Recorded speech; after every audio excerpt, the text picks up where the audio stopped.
Today is the day, folks. We are going to be ranking the top 25 best prospects in the NHL today. A couple weeks ago, we looked at Craig Button's top 50 prospects list, and that got me thinking, who do I see as the best prospects in the league right now? Does your favorite team have any prospects inside my top 25? Well, make sure you watch till the end as we go through the entire rankings, going through every prospect with scouting reports for each, and make sure you hit that subscribe button if you're new for more hockey and prospect content just like this as we lead up to the hectic draft that is 2024. Now, even though we've seen a lot of big prospects graduate into the NHL this year, like Connor Bedard, Adam Fantilli, Logan Cooley, Leo Carlsson, Simone Evanson, Zach Benson, Luke Hughes, just to name a few, there are still so many top premier prospects that have yet to make their mark in the NHL level. Now, let's start out the top 25 best NHL prospects list here today, and we're going to start out here with a player that's been dominant in the AHL this season, in Maverick Bourque of the Dallas Stars. And with Texas this year, he has just been absolutely electric. In 57 games, he has 21 goals, 44 assists for 65 points. To me, the progression in his game has just been insane to watch. He is so smart, so collected with the puck, always knows where to be, always knows where to put pucks to create dangerous opportunities.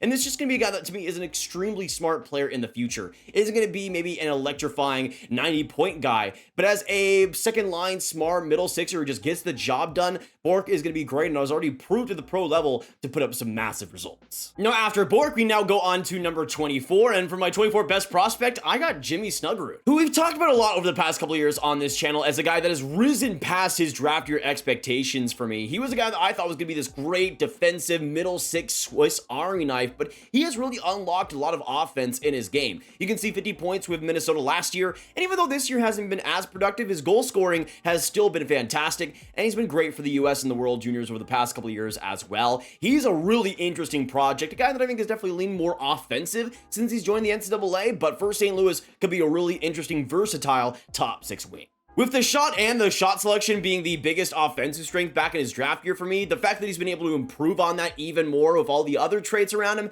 he is going to be a menace for St. Louis in no time. Now we can move on to another late first rounder from the 2022 draft at number 23 here. And next up, I got Brad Lambert, who I think is going to be a really special player for the Winnipeg Jets. And at 20 years old, is already performing great for the Manitoba Moose in the AHL. In 49 games, 18 goals, 23 assists, 41 points, is Manitoba's best player in terms of points per game already. And that is amazing progression to see. Now, although the offense was never a concern to me, seeing him adjust to the pro game already was a major milestone. And I think as a top six speedy, versatile skater, he's going to bring a lot to Winnipeg's top six that is already looking loaded now, but especially in the future. Now we're going to keep going through the rest of the prospects list, but first I want to make today's NHL picks on Sleeper Fantasy. If you don't know, Sleeper is the best place to make daily NHL picks and win big money with it too if you're hockey knowledge. And today I got 5 different picks on the docket. First, I got Pavel Dorofeyev, more than 1.5 shots on goal. He hasn't gotten less than 2 in his last 9 games dating back from his injury. He has been incredible for Vegas as of late. I also got less than 1.5 points with Nikita Kucherov. He hasn't gotten more than 1 in his last 5 games, and he's also going against the Rangers, pretty good defensive team, and Shesterkin has been fantastic as of late. I also got less than 0.5 assists with Brent Burns. He hasn't gotten an assist in his last 5, and versus Florida, I think they're going to be decimating Carolina's offense. I also got Artem Zub more than 1.5 blocks, and I like Zub, especially the shot blocking ability. He has been just absolutely stellar over the last 10 games in that department. I also got Matt Duchene, less than 0.5 goals. He's only gotten 1 goal in his last 11, and even though I love Matt Duchene, he's gotten a little bit of a cold streak here, and I'm putting $10 down to win 57 by the end of the day. Let's get this going, boys. To make your own NHL picks daily, go in the description, sign up to Sleeper Fantasy, and when you put on your first deposit, make sure you use promo code GRAV, and you'll get up to a $500 match. If you put $100 in, you'll get 100 free bucks. Not an offer you guys could refuse. And thank you so much to Sleeper for sponsoring today's video. Now moving on to number 22, and next up we're going to go to the first D of the list with Alexander Nikishin of the Carolina Hurricanes, who I think really has put up some major numbers this year, but also just looked better in almost every single way defensively. This is a guy that I could see being a really competitive middle pair D who brings some great physicality, a booming slap shot, and on the power play is going to do some great things for Carolina. I'm still don't know if there's like number 1 upside or anything, but I think this is a player that will really change Carolina's defense and make it even better on top of the guys they already have. But next, let's move on to number 21, and the best prospect outside the top 20, and the best goaltending prospect in the NHL today, in my opinion, and that is Jesper Wallstedt, who we have talked about so much since he's been drafted back in 2021. He's just a guy that continues to be solid. This year, a .907 save percentage in 35 games, but he's a guy that, although there's been some inconsistencies this year, I still believe in the top talent, the maturity in his game, the poise that he has, and I think that will result in NHL translatability. He's a guy that to me is a starter of the future for Minnesota and is going to be a great player in no time. I just hope he gets the opportunity to do it soon because he's going to be real good. Now we get inside the top 20 and go on to another Winnipeg Jets top sixer for the future in Rutger McGrody, who has just been awesome for Michigan this year. In 31 games, has 16 goals, 34 assists for 50 points. He has been absolutely insane and was also great as well for the Americans in the World Juniors. To me, as this complimentary bang and crash guy, he brings a lot of great playmaking and vision as well to the game. And he's going to be a really interesting, I would say, second line project. A guy that's going to be a fantastic complimentary guy to maybe a better goal scorer. Maybe if he's on the same line as a Kyle Connor, that could be a match made in heaven. To me, he is another piece that is going to really project well in Winnipeg's system. And even though I don't think he has the greatest skating in the world, I think he has the fundamentals outside of that to get past that and still be a great NHL.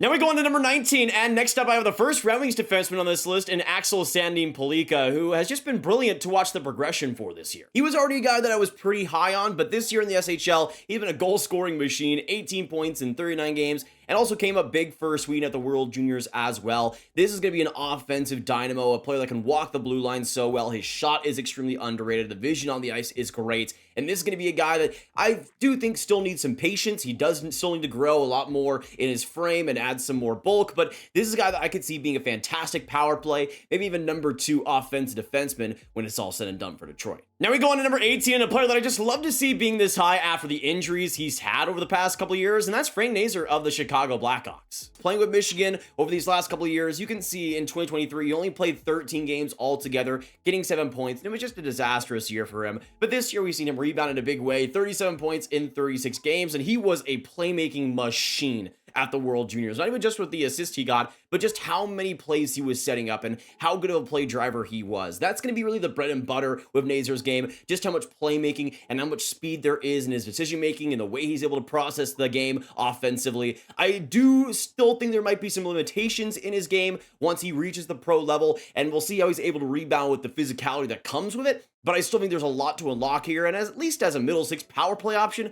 I think Nazar is going to be pretty brilliant. Next up, we go on to the man, the myth, the legend here. Next up with Lane Hutson of the Montreal Canadiens, who has just been an absolute beast, and you can see the production that he's had. It's just been absolutely silly. 43 points, 12 goals in 32 games, was great as well for the US and the World Juniors. And even though I have some reservations with the gap control and the frame, I do think physically there are times where players are just able to beat him. Unfortunately, this is a guy that on transition, in the passing game, with the vision, with the consistency in his offense, he is going to be a guy that runs a power play at 5-on-5, is going to be a great transition player as well, and really runs an offense in a big way. And I think for Montreal, they're going to love him on either the middle pair or top pair. Wherever he slots in, he's going to be a beast on offense. Next, we're going on to number 16, the player right outside the top 15, a guy that is actually another Chicago Blackhawks prospect. Next up, I got Oliver Moore with the University of Minnesota. And you can see as a 19th overall pick, this is a guy that I'm still higher on compared to where he was drafted. This year in his first NCAA campaign, it started off pretty slow, but he's rebounded in a big way, getting 33 points in 36 games.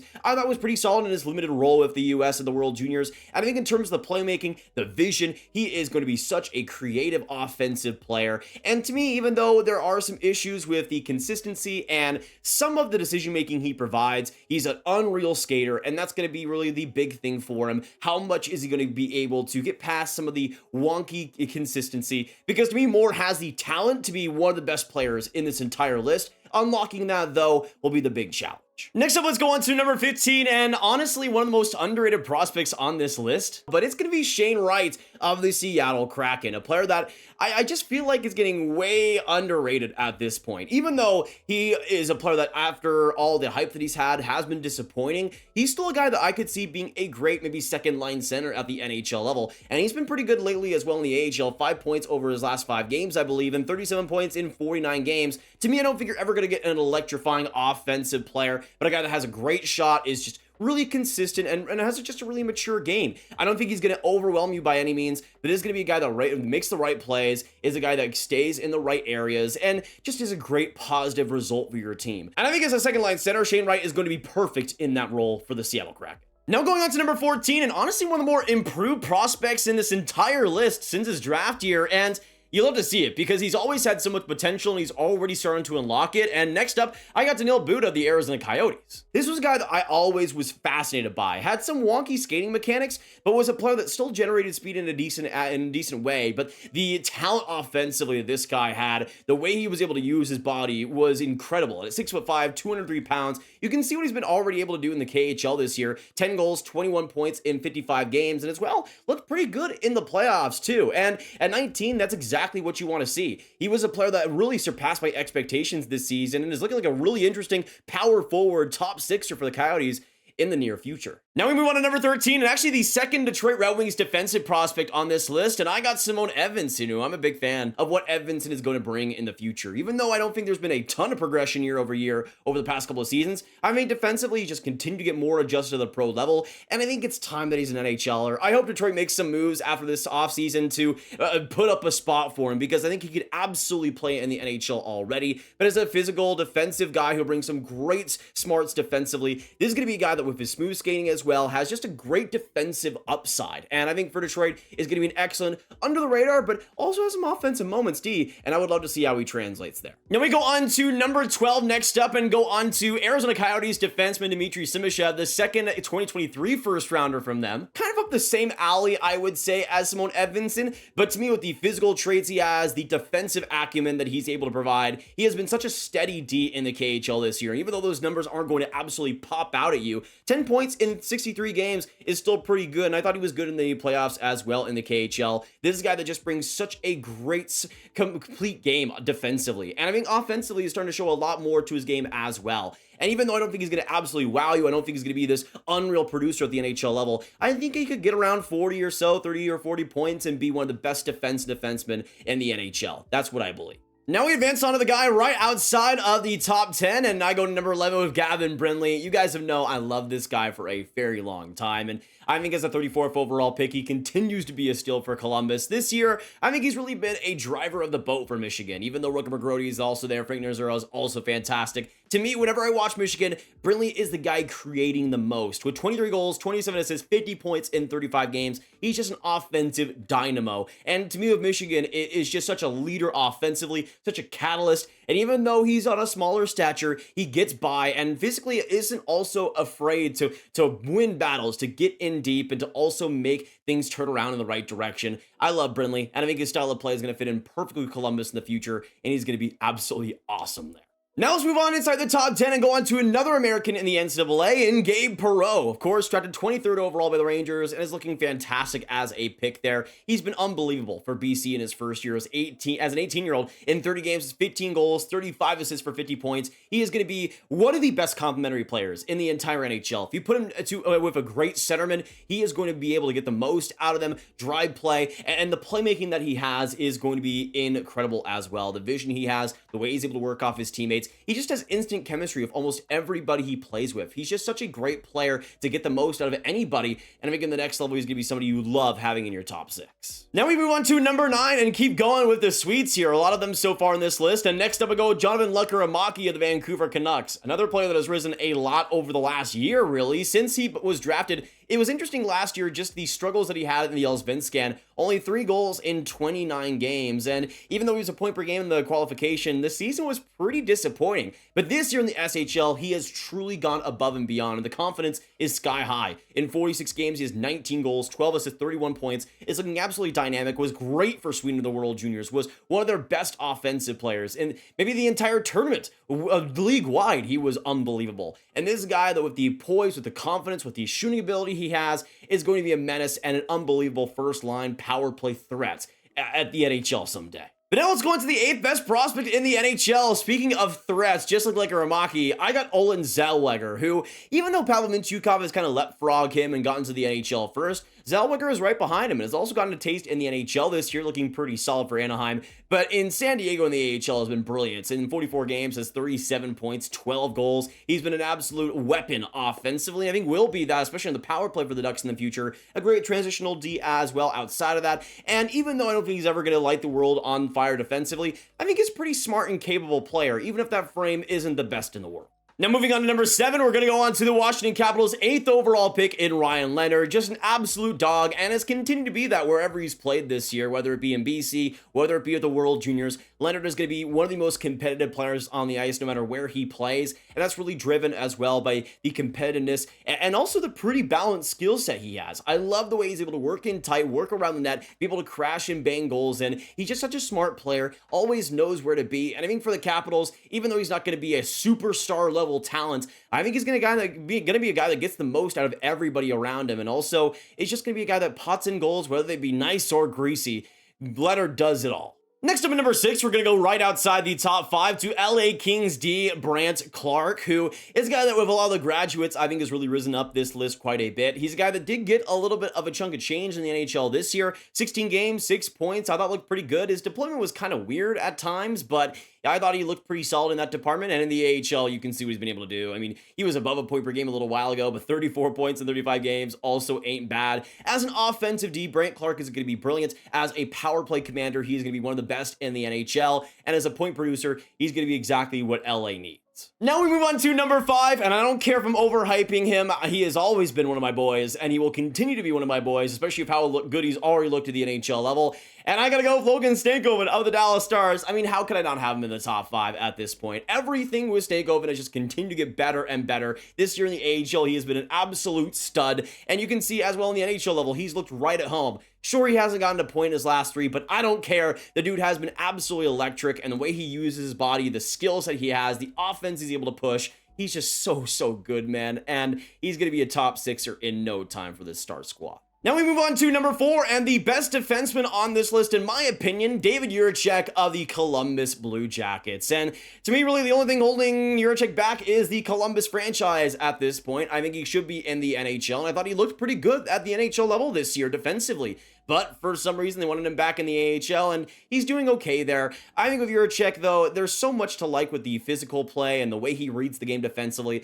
the booming slap shot, and I think on the power play, how well he can work offensively. This is a guy that I think he just has so much talent, so much potential, and really, the only thing that could ruin him to this point is the team he's on, which I really hope doesn't happen, because he could be exactly what Columbus needs. Now we move on to number 3, and go on to the top premier prospects outside of the NHL, and we go on to Connor Gauthier, who, of course, the Anaheim Ducks ended up trading for, and to me is going to be a really premier player for them inside their top 6. You can see what he's been able to do with BC the past couple of years. This year, just silly production, 52 points in 34 games, and came up big for the US at the World Juniors, 12 points in 7 games there. Even though he only got 2 goals, the goal scoring to me is the biggest thing with Gauthier. That shot is absolutely insane, and the way he's able to use it, how smartly he uses it, is such a weapon. I mean, I think Gauthier is going to be a really interesting project, just how much he's able to push in the NHL. But with some of the playmakers he has around him in Anaheim, he could put up some monster numbers. Speaking of monster numbers, let's go on to number 2 and go on to 4th overall pick by the Sharks in Will Smith, a player that has been